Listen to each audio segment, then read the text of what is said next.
John, another away trip on Saturday, and it's a difficult one again. We're away to Montrose, who probably one of the teams who have caused us some of the most bother this season. But going into this game with the potential of clinching the league title with a win. Yeah, you're right. Montrose are always been a difficult opposition, especially up in Montrose. 0-0, the last game up there. Game it could have went either way. No loads of opportunities either way. A lot of commitment, a lot of effort, a lot of graft. Just probably lacking that little bit of final ball from us. But we did well the last time out here against Montrose. But again, it was just a difficult game up there for sure. Yeah, games on television, 5:30 kick-off. It's a later start. We'll have a little bit of an idea of what Hamilton's done, but I must stress that we'll not be. We'll find out the score obviously before kick-off, but we will totally be focused on our game. We will not be taking our eye off the ball with regards to being very focused on Montrose, because we know it's a difficult game, and we want to make sure that we're coming back down the road and we're putting a really good performance. We're really committed to the challenge, and we come back down the road with 3 points, and if we do that, then we'll be celebrating as well. So looking forward to the game. Montrose themselves are sitting in the 4th position and in the playoff position, only 3 points ahead of Cove. So they're fighting for their lives to stay in there. Stuart's done a great job there, year in, year out. Didn't quite get there last year, but they're very much in the mix this year to be there. But previous to that, Montrose have always been in there or thereabouts, and as I say, done a great job up there. So Hillsdon fired up, absolutely, we know that. Montrose, proud club, proud people there, good experienced players there. They'll not be wanting Falkirk going up there and partying on their patch, but that's the challenge that lies ahead of us, and that's the challenge that we'll face head on. I suppose it won't matter to you guys, when it happens. You'll obviously want to wrap it up as quickly as possible, but I suppose even if they do kind of provide a problem and end up with a draw or something like that, there's still next week, because there's obviously that big a gap that it's just a case of kind of when and not if. Yeah, obviously we want to try and tie it up as soon as possible. We can do no more than what we've done. We've continued to win games, and so we can do no more than what we're doing. We are top of the table. We were X amount of points clear. We're so many goals ahead. We've got to be confident. Yeah, we've got to be confident. We are confident. The players are playing with confidence. They're playing like a team who's going to win a league. But we just need to get over that line, and that's credit to Hamilton. They've managed to continue winning. Hamilton are a good side, and we have to expect them to win every game, with the exception of the game when they play us. So we've got to expect them to win games, and we've got to be focused very much on ourselves and not take our eye off the ball, because that will come back to bite you. This is a difficult game, make no mistake about it. This is a difficult game. We'll need to be disciplined, we'll need to be disciplined in shape, and we'll need to be disciplined within the laws of the game. We'll need to be focused and not get caught up in any nonsense, and we need to try and blank out the noise and really stay focused on what wins you the game of football.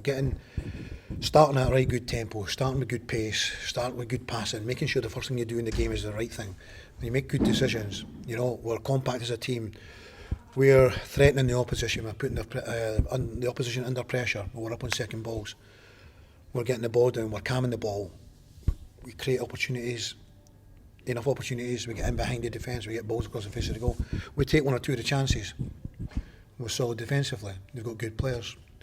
Ken Hester's an excellent striker.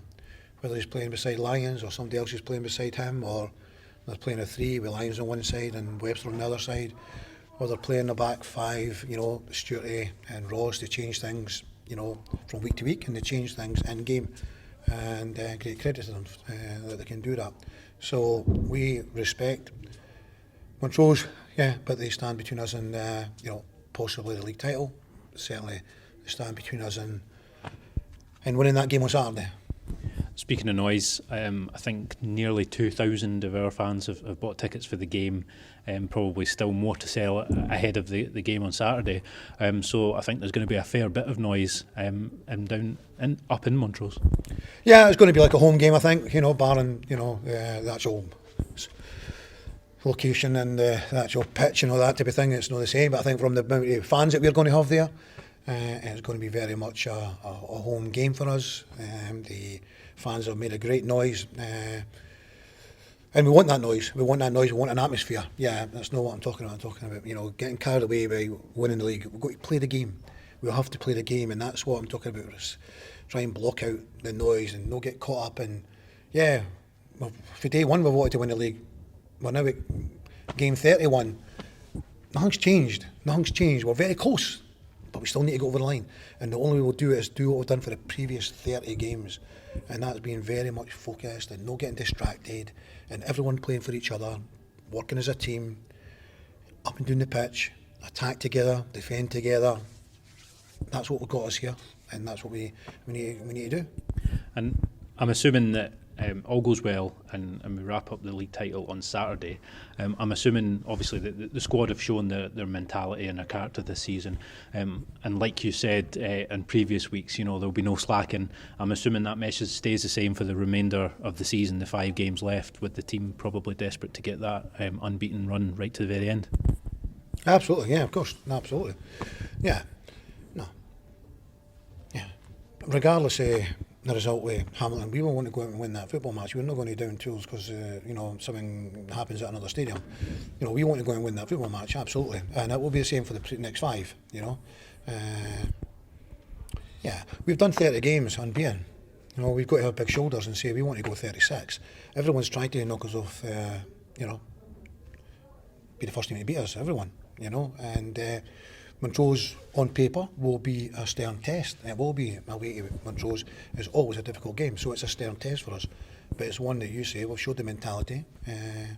Our away record's very good, really, really good. I think we've won the last 5 away games, so we're in really, really good form. And we've come back down at Dumfries just 2 weeks ago. We're behind, and into the second half, we'll go behind.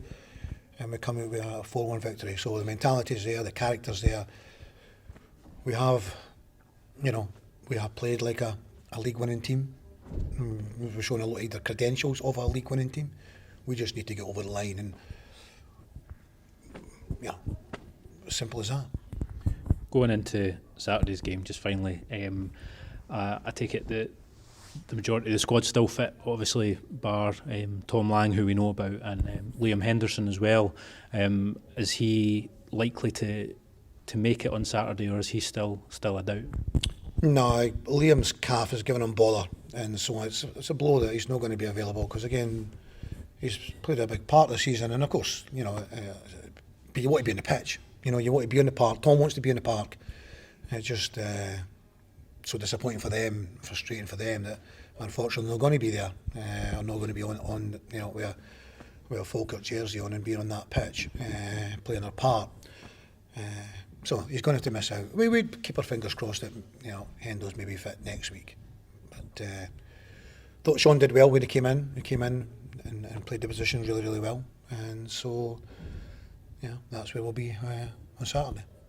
Yeah, I was going to mention, obviously it's not an ideal scenario for you having Tom Lang out and Liam Henderson out, but I was going to say, obviously Sean Mackey has done really well when called upon. I think the 2 games he'd made an appearance before, having to fill in at centre back for Liam, he got 2 assists as well, so it must be a good thing for you to be able to rely on players like that to come in when needed. Yeah, it's been a good thing that we've kind of rotated the team a little bit. Sean didn't play a lot. Leonard tied that position down, and it was only when the midweek games came in that we introduced Sean back into the team, and he played very well against Montrose here, and he had an assist in that game, and then up at Cove he had got an assist up at Cove as well. So you're right, and obviously that got him game time, valuable game time, because when we actually needed him, like last week going in at centre back, he had got games under his belt. So that was the beauty and the bonus of managing to get Sean in the team, and 1 or 2 others have played you know, that have come in and done really, really well, and I'm delighted with that. And it's, you know, without blowing myself and Paul's trumpet, it's just as well we did these things, you know. That you've no played a game for 6 months and then thrown it in a game, you know, in a position that you've not been playing in as well. So no, fair play to Sean. He did great here. Absolutely, John. Thank you very much, and all the best for Saturday. Thank you.